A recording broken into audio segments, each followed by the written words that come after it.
Bueno, nos conectamos en este momento con Johan Balbuena. Johan, bienvenido a este contacto con Alejandro Rodríguez. ¿Cómo vas? Alejo, muy buen día, muy bien, gracias y gracias también por hacer parte aquí de charlas con Alejo, chévere, el Oiga, profe, buenísimo.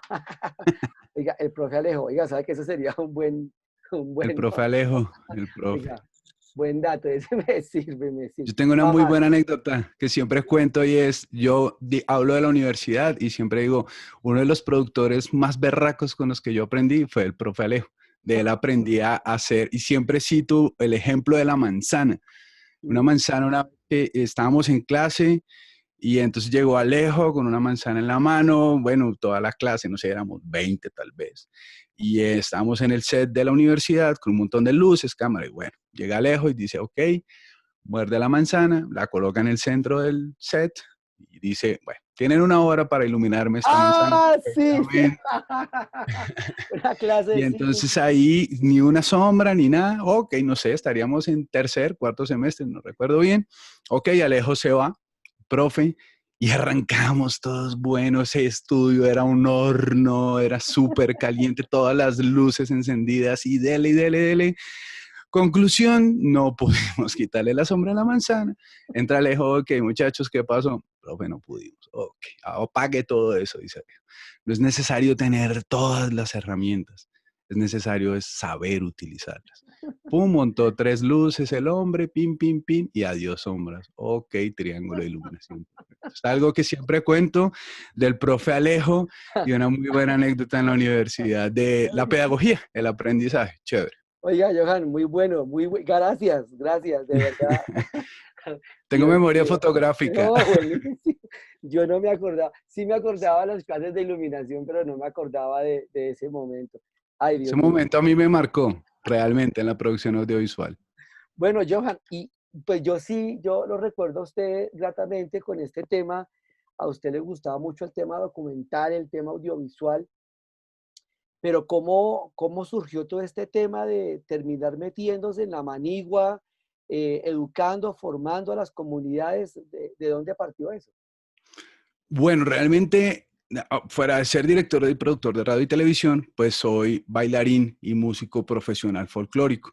Siempre me he movido en el tema cultural. Y resulta que cuando yo estaba en Unilatina, ya terminando, ya todo el tema de trabajo de grado, es más, no sabía ni qué iba a hacer en ese momento de trabajo de grado, llaman aquí de Mincultura y se necesita un docente de danza folclórica en el departamento de Baupés. Ujú. Entonces, era una cuestión de resolver en 2 días, o sea, o ya, y hay un contrato, y bueno, para enseñar danza al interior del país. Yo digo, ok, siempre había querido estar en la Amazonía o en la selva, pues hay algo que a mí en mi niñez me marca cuando había programa que era Frecuencia Latina, o más bien un canal que era Frecuencia Latina, y entonces yo esperaba cada 8 días con ansias a ver un documental que se llamaba Candamo, la última selva sin hombres. Ese documental cambió mi vida. Yo siempre lo veía, esperaba media hora cada 8 días para ver un pedacito del documental y dije, yo quiero ir a la selva en algún momento.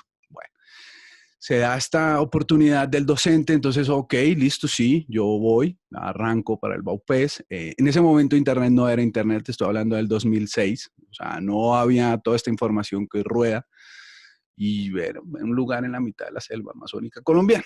Llego yo allá, yo iba por un contrato de 6 meses.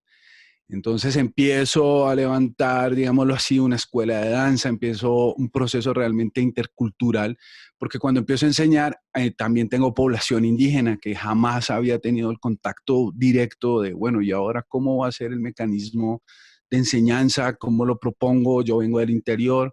Y en ese orden de ideas empiezo a compenetrarme, digamos, con la población, tanto hablemos de las personas que llamamos occidentales e indígenas, y ya casi terminando mi contrato, tengo un grupo muy nutrido, llegué a tener alrededor como de 100 personas intermitentes, fue un proceso muy bonito. Mm, y yo digo, hombre, yo quisiera estar más acá. Y a mí me pasa algo y es que entra un nuevo jefe, yo trabajaba con el Instituto Departamental de Cultura y Recreación y Deporte, y me dice, Johan, tenemos un evento tradicional indígena. ¿Ah, sí? ¿Y qué es un evento tradicional indígena? No tengo ni idea. Me dice, yo leo su hoja de vida, aquí dice que usted es pues, director y productor de radio y televisión. Y yo, sí. Bueno, necesitamos hacer un video, ¿usted me podría apoyar? Y yo, pues por supuesto, estamos para apoyarnos. La primera vez en mi vida que me subí en un avión DC-3, que eso es un cacharro de la Segunda Guerra Mundial, eso es una cafetera voladora, y me subo, voy por una comisión de 10 días y realmente empiezo a ver la selva desde el aire. Era maravilloso. No teníamos la tecnología digital, entonces yo tenía mi reflex manual, mi Pentax, con eso era que se fotografía, una mini video en formato mini DV, y llego yo allá, ya directamente, entonces era población netamente indígena, lo cual fue maravilloso para mí, y empezamos el rodaje. Y empezó a pasar todo el evento cultural. Y por último, de un cierre maravilloso, yo no sabía que era una maloca. Y fui a una maloca, ver las danzas indígenas, poderlas documentar. Fue maravilloso. Y yo dije, yo quiero quedarme acá. Yo creo, considero que puedo seguir haciendo cosas acá. Pero no había cómo. Entonces, ese amigo, que era el director en ese momento del Instituto de Cultura, me decía, profe Johan, profe Johan, aquí hay un proyecto muy interesante con relación al turismo y una emisora departamental y pues pienso que usted puede vincularse. Yo, bueno, ok, bien, sí, chévere, está interesante el reto. Fue un reto para mí también y empecé a quedarme y empecé a aportar y empecé a trabajar con otras entidades. Entonces empecé a trabajar con la gobernación, con la alcaldía y con el Instituto Sinchi, con él entonces era mi jefe, un gran mentor en todo el tema de proyectos. Realmente empiezo a aprender sobre procesos interculturales y empezamos a proponer el audiovisual como herramienta pedagógica y educativa. Entonces eso es un poco a grosso modo, Alejo, cómo llego yo a la Amazonía colombiana, básicamente después de que salgo de la universidad. Entonces, ¿cuánto tiempo estuviste dentro de la selva? Viviendo en Mitú, capital del Baupés, fueron 4 años y medio. 4 años y medio cuando empecé a saltar, digamos, de entidad en entidad. Entonces trabajé con la gobernación, con la alcaldía, con el Instituto Sinchi, con ICBF también. Empezamos a proponer pequeñas videoclips informativos también. Mm, el turismo de una u otra manera estaba allí también, pues la Amazonía realmente es un potencial escenográfico y allí, por ejemplo, logro en algún momento 2 portadas de Nat Geo, foto del lector desde el Paupés, unas fotos muy lindas del departamento. Y allí, por lo menos en ese entonces, no había luz. Entonces era muy difícil, por ejemplo, postproducir algo. Había luz de 2 de la tarde a 10 de la noche. El Internet no era el Internet que conocemos hoy en día. Entonces habían bastantes limitantes con relación a la producción. Es más, una vez en clase, cuando estaba contigo, profe Alejo, siempre cuento la historia. Yo le dije, Alejo, ¿cómo hacen esos manes de Discovery que se meten 6 meses al monte para cargar baterías? Eso es una cosa. A la final en la carrera nadie me pudo responder eso, ninguno de mis profesores. Y digamos que me tocó a mí en el escenario amazónico resolver esa pregunta. Y yo, bueno, ¿y ahora cómo voy a cargar ¿Y cómo baterías por allá hacían? en el monte? A la final existen algo que se llaman plantas o generadores de combustible y ya, pero cargar con eso es cargar con una planta que eso pesa. Pero bueno, a la final fue la solución, pero en toda mi carrera nadie pudo resolverla porque ¿quién ha ido a grabar 6 meses a la Amazonía? Entonces eso también fue Bueno, muy chévere. tú hablas de un tema muy importante que es lo intercultural. Ujú. Tú obviamente te desarrollaste tus estudios en un espacio netamente de educación occidental tradicional, un salón de clases, un profesor, unos contenidos. ¿Y cómo logras estructurar un proceso o un modelo pedagógico para vincularlo en ese espacio intercultural? Tú me hablaste alguna vez de como un tema de alfabetización audiovisual, ¿no? Eh, y aquí me lo recalcas como el audiovisual como herramienta. Y en este momento que estamos viviendo de pandemia, es la pantalla nuevamente la que vuelve, perdón, vuelve a aparecer en escena, como en la década del 53 con la televisión educativa. Y entonces ahora otra vez resurge la pantalla como el ave fénix que sale de las cenizas a decir, oiga, utilíceme para formar. Claro, en este momento los niños están, para algunos niños, no para todos, el computador pues no es algo alejado, pero estando dentro de la selva, el concepto de lo audiovisual, con toda esta cosmovisión que tienen los pueblos indígenas, ¿cómo logras mezclar esas dos fusiones de tecnología, pedagogía, cosmovisión y también de repente un poco de aprensión de las comunidades de que, hey, este man viene aquí a, a hacer industria cultural, a robarnos, a quitarnos, a explotarnos? ¿Cómo articulas todas esas piezas? Bien, eso realmente ya lleva un proceso largo. Yo soy director de la Fundación Interdisciplinaria Nueva Ciudad, es nuestra organización, nosotros nos fundamos hace 22 años y los objetivos de nuestra organización básicamente, o el principal es el fortalecimiento integral de las comunidades, básicamente es eso. Estando en Baupés, realmente para poder desarrollar el concepto tuve que vivir, ¿sí? Tuve que hacer parte de. Eso ya lleva un proceso de 14 años en la Amazonía. ¿Y qué ocurre? En uno de tantos viajes estoy por el río Apaporis, que eso es frontera con el departamento del Amazonas y también con Brasil. Y resulta que cuando se dan los rituales tradicionales indígenas por el modelo de Occidente, ya que a la final es introducido de una u otra manera, no de una forma diferenciada, sino es introducido, los chicos en ese momento están en un internado donde estudian el modelo de Occidente. Es decir, ¿para quién danzamos entonces? Así funciona, tienen que ir a estudiar. Y ahí es donde uno empieza o yo empiezo a desarrollar la tesis. ¿Y qué es educación entonces? A la final, ¿qué es educarnos? Ir a aprender matemáticas, geografía, español, por ejemplo. Tengo que ir a aprender español. ¿Y cómo me vas a enseñar español, por ejemplo? Y empezamos a ver todas estas dinámicas. Entonces, en uno de los ejercicios fuimos de cacería. Nos pasó algo muy bonito que fue que logramos cazar dos dantas, que eran para un ritual indígena muy bonito, y se logró documentar. Creo que es de las pocas veces que se ha podido documentar esto de manera natural, digámoslo así, ¿ya? Y se rodó la chiva, digámoslo, en la comunidad de que habían capturado en imagen la danta. Y entonces cuando llegamos a Puerto otra vez después de 3 días de viaje, la gente, mueche, mueche, mano, muestre a ver el video de la danta, mueche, queremos verla. ¿Cómo así? Ya se rodó la chiva acá, ¿no? Radio Bejuco, esto es buenísimo. Nosotros andábamos pues con proyector y tal, conectamos el proyector y en bruto las imágenes empezamos a proyectarlas y fue algo muy bello porque los padres le decían a los más chicos, esto es lo que usted va a ir a cazar cuando sea más grande. Entonces dijimos, wow, una imagen vale más que 1000 palabras. No se trata de la producción audiovisual de una forma mercantilista, de vender, no, sino cómo lo podemos incorporar. Y empezamos a desarrollar un concepto con el mismo pueblo y es, podemos utilizarlo como una herramienta. Vamos plasmando parte de nuestro patrimonio cultural y que esto se incorpore al modelo educativo al que nos va a enseñar, póngale el video a los muchachos allá, porque es que ya no van a estar acá en la comunidad, sino están en ese internado. Entonces, lo que se ha intentado es articular, o sea, hacerlo de una forma integral la educación con herramientas tecnológicas. Claramente todo esto es un proceso concertado con el pueblo indígena.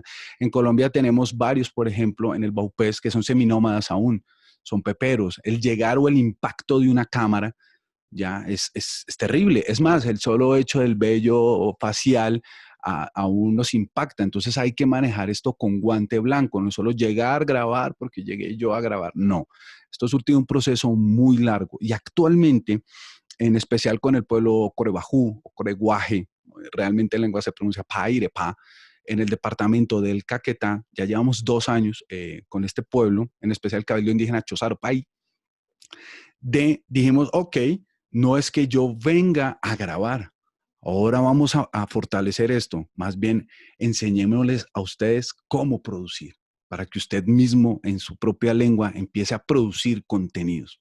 Ya, llevamos 2 años en este proceso de formación, el cual ha sido maravilloso, donde ya estamos hablando de comunicadores étnicos, donde él ya coge la cámara y él sabe que es una ley de tercios, él sabe que es un plano medio, un plano americano, ya él entiende un lenguaje audiovisual, pero quien lo produce es él, ya, en su lengua, desde cómo él lo ve. ¿Y por qué lo empezamos a desarrollar así? Resulta que la tecnología está entrando muy rápido y entra muy rápido y lo vemos en el lenguaje de pantalla. En este caso, por lo menos para los pueblos indígenas, ¿por dónde llega el lenguaje de pantalla? A través de un celular. Todo viaja por ahí, rapidísimo, rapidísimo. Cualquier cosa, cualquier información, lo mandamos por WhatsApp, por Bluetooth, por lo que sea. Viendo esto, cómo entra rápido, llegamos a un proceso de concertación muy bonito donde decimos a la comunidad, en especial al pueblo indígena, más que comunidad, y si nosotros producimos nuestros propios contenidos y empezamos a utilizar ese medio masivo de comunicación, pero con nuestra propia información, ¿ya? Actualmente ya ellos están desarrollando, ya hemos desarrollado 2 producciones muy interesantes donde toda la comunidad participa y en este caso, pues nosotros desde Fundación Nueva Ciudad estamos apoyando a la distancia porque pues también estamos en el marco ahora del tema del COVID. A la distancia lo que hacemos es postproducir y publicar, ¿ya? Pero esto ha sido todo un proceso de formación. Bueno, aquí entonces me salen varias, preguntas.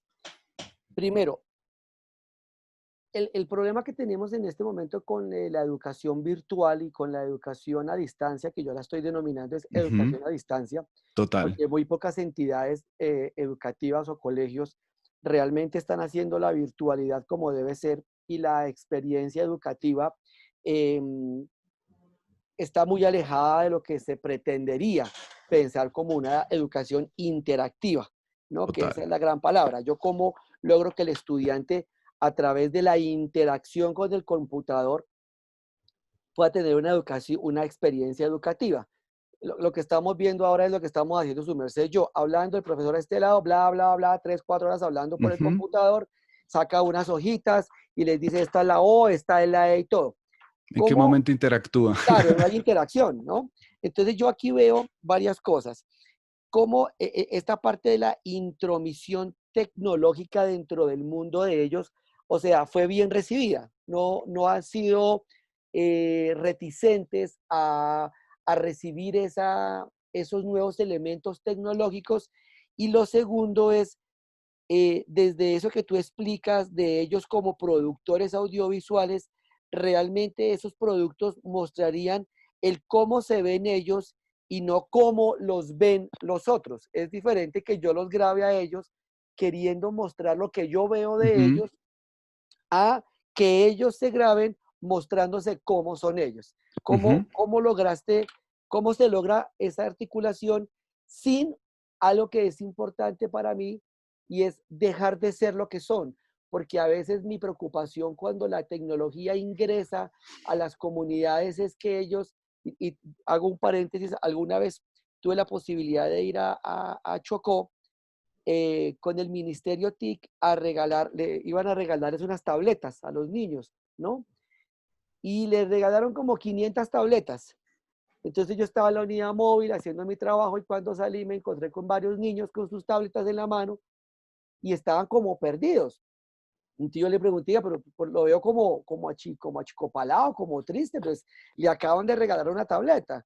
Y el niño me decía, bueno, ¿y para qué me sirve esto a mí si es que en mi casa no hay luz y no tengo internet? Entonces yo no sé esto para qué me lo dan.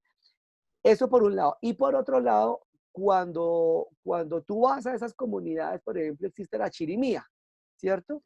Y los pelados producen estos contenidos culturales, musicales. Pero entonces yo voy allá y veo a un niño bailando chirimía y le entrego una tablet y vuelvo a los 3 o 4 años y ese niño ya no está cantando chirimía, sino está cantando música hip hop, donde habla de la rebeldía en contra de la sociedad y la política, y yo digo, pero si eso mismo lo podía hacer desde su lado de la chirimía. Entonces, ¿cómo lograr que la tecnología no irrumpa en ese proceso de construcción educativo cultural de ellos y que terminen siendo absorbidos por los contenidos, por esa economía cultural que los absorbe a ellos? Bien, hay 2 cosas interesantes, Alejo. La primera, cabe notar que no es con todos los pueblos indígenas. Por ejemplo, en el departamento del Baupés tenemos grupos donde realmente esto que estamos hablando sobra. O sea, ¿para qué esto? ¿Para qué? Ellos son pueblos milenarios, ellos tienen sus modelos educativos propios donde esto no es necesario. Es decir, no es necesario introducir algo que va a generar un impacto. Ya, no es necesario.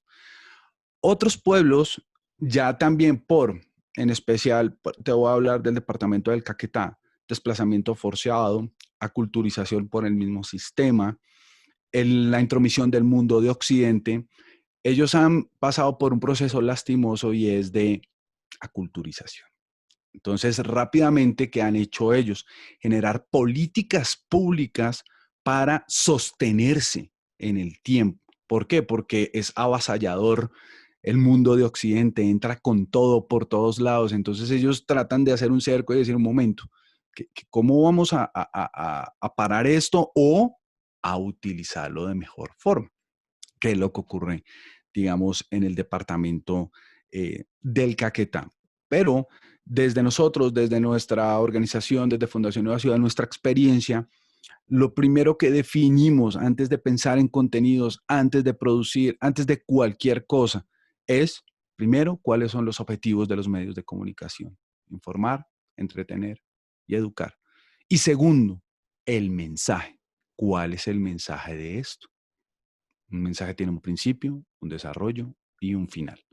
Teniendo claro esto, para el pueblo indígena, ¿cómo transmitimos el saber? Porque el saber no se enseña, sino se transmite a través de la palabra. Entonces vamos al mensaje. Y desde allí es de donde ha surgido, pues sí, donde hemos fortalecido toda la estrategia de, ¿para qué el celular?